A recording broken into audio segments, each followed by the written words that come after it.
Bună ziua! Bine v-am regăsit! Astăzi o să facem o rețetă nouă pentru Paște, din miel, cea de-a doua. O să puteți să le faceți numai sare și piper. O să vedeți că ies foarte bune și așa. Important este să fie mielul proaspăt, cotletele să fie proaspete. O să vă explic mai târziu că există 3 părți din așa zisele cotlete de la miel care sunt bune de făcut pe grătar și o să vedeți. Astăzi o să facem niște cotlete cu un pic de rozmarin, un pic de usturoi și de lemea, făcute pe grătarul, pe ușorul nostru roșu. Pe camado l-ați văzut deja, tot de Paște adus de iepuraș. Hai să dăm bătaie, ok? Așa, și pentru că iepurașul ne-a adus ușorul cel roșu, așa, să pregătim niște ingrediente specifice de Paște, foarte bune, așa să... Deci ne pregătim de cotletele de miel, așa. Ușorul nostru roșu se pregătește și el. Acum i-am dat un pic de foc. Avantajul este nu trebuie să dai foarte multe lemne sau foarte mulți cărbuni. Trebuie numai să ai grijă să nu dai foc foarte tare dintr-o dată, să nu cumva să crepe. Dar nu crapă. Deci el are nevoie cam de o jumătate de oră, 50 de minute până se încălzește la temperatura optimă, după care se poate face la temperatură directă sau indirectă. Ok? Și domnul Little Joe, Georgica al nostru, îl lăsăm așa. Acum îi dăm un pic de aer de jos, care are nevoie și de jos de aer. Așa.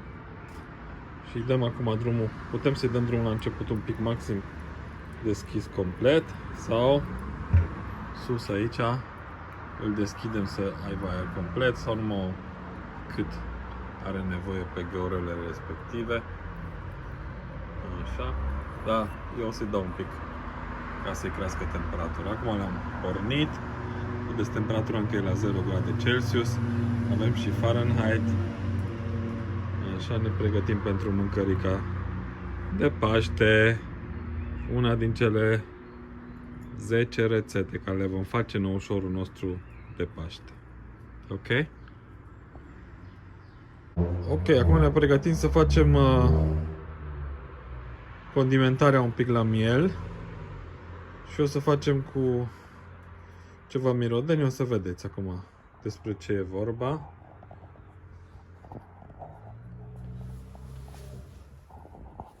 Ok. Așa.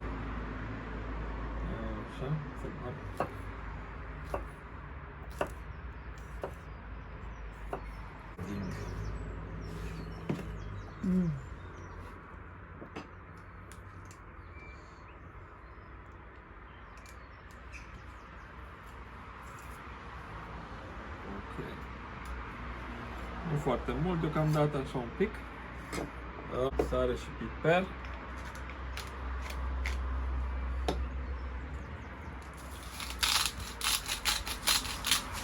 Ok, și acum un pic de ulei de măsline.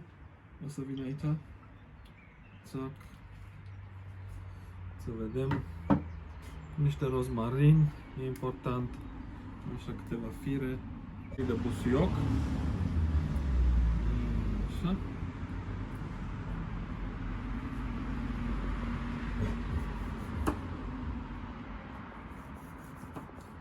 Și doar un strop de lime sau de lămâie.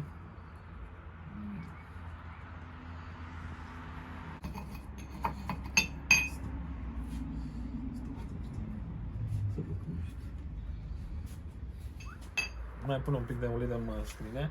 Am scos cotletele. La cotlete trebuie să fiți atenți să aibă culoarea să fie roșiatice ca lumea. Grăsimea să nu fie galbenă, să fie albă așa. Să fie un pic mai gros tăiate. Pot să fie și mai mari, nu e nicio problemă. Și pe os dacă sunt mai bune și mai ușor de mâncat. Ok? Uite. Și le dăm acum un pic cu ce am meșterit aici la marinada asta. Ok? Așa. Uite așa, dăm cu pensulița. Cu pensulița așa bună. Așa. Și pe o parte și pe alta.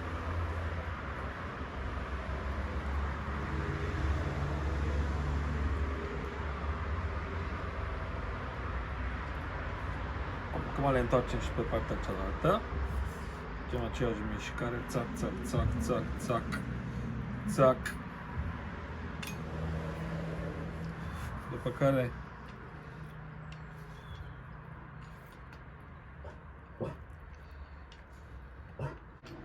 ok.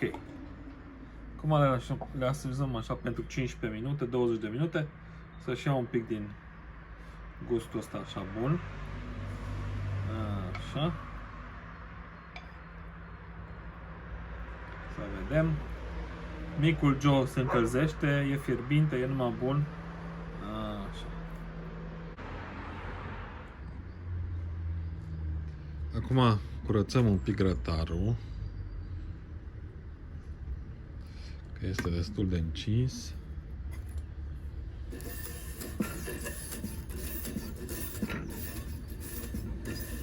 Dacă vreți cu slănină, metoda tradițională, e foarte bună și aia. Acum ne pregătim. Micul Joe are acum grade destule. Băgăm cotletele. Să vedem.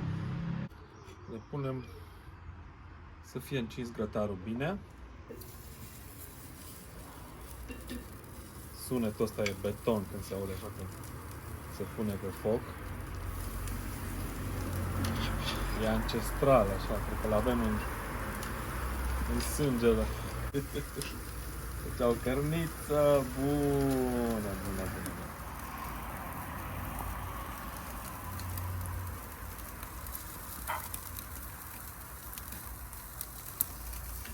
Acum o să vedem cum arată.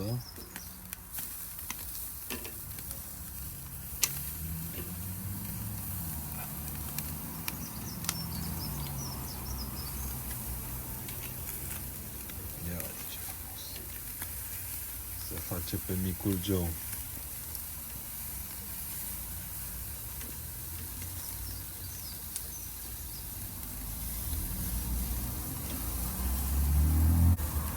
Și se pot mânca cu un mic mușdei sau un tzatziki. Nu trebuie lăsate foarte mult. Sunt bune și un pic mai în sânge. Depinde cum vă plac. Vedem cum arată. Am pus și niște pâinici aici. Uite că sunt gata. Wow, ce mișto arată. Așa.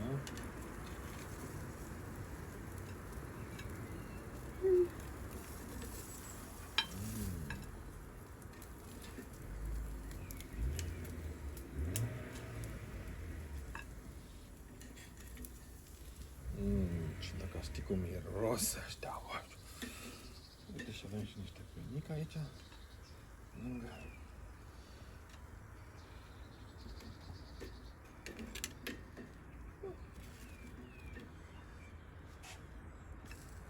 Un pic de pâine prăjită. Pentru muiat în tzatziki și în mușdei. Punem un pic de brânză de telemea și un pic de mărar pe deasupra și pe pâinică și poftă bună. Ia uitați-vă aici cum arată. Ia uitați să vedeți. Și atât, acum punem un pic de brânzică. Așa.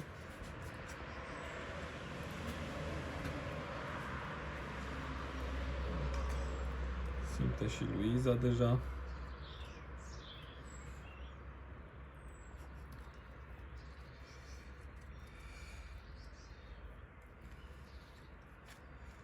Ok. Și tăiem un pic de mărar proaspăt așa.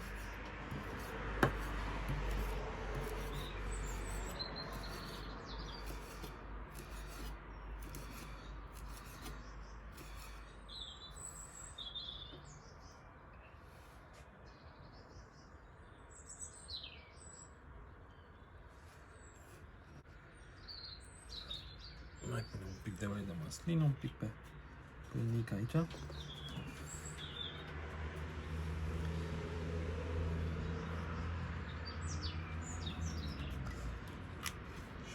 Uitați aici. Dacă v-a plăcut, dați un like, dați subscribe. Sigur e foarte bun. Și uitați-vă la următoarele rețete din miel și la grătar de Paști. Poftă bună!